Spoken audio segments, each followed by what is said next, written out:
Хүрээ цам дан шиг шашин соёлын наадам.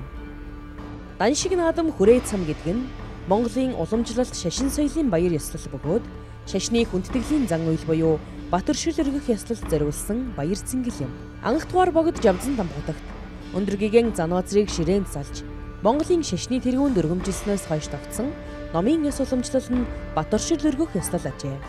Анхны дан шиг наадам нь 1639 онд Ширээ цагаан нуурт болсон бөгөөд 380 гаруй жилийн арвин түүхтэй наадам билээ.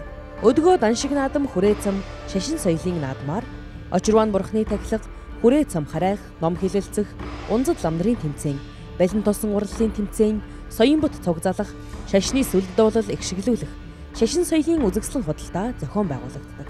Мөн хүчит бүхийн барилдаан, хурдан мордын уралдаан, жороо морины уралдаан, морд харвааны үзүүлбэр, сур харвах зэрэг 93 наадмын төрлөөд зохиогддог.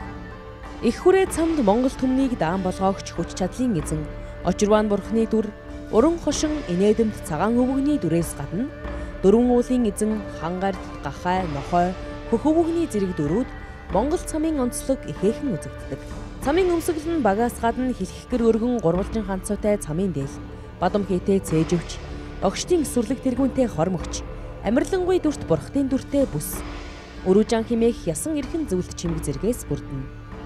Цамын бүжгээр дотоод түтгэр болох элдвийн өвчин зовлон Несванист муу сэтгэлийг амьрлуулдаг бөгөөд зурдын зовлонгоос түргэн гэтлэх, хойдын төрөлд муу заяанд үл төрөх, нэрван хийгээд бурхны хутгийг олохын авьяас чадварыг суулгах, цаглашгүй тус эрдэмтэй төдийгүй үдсэн хүний нүд баясаж сэтгэл сэргэх соёлын онцлог наадам юм.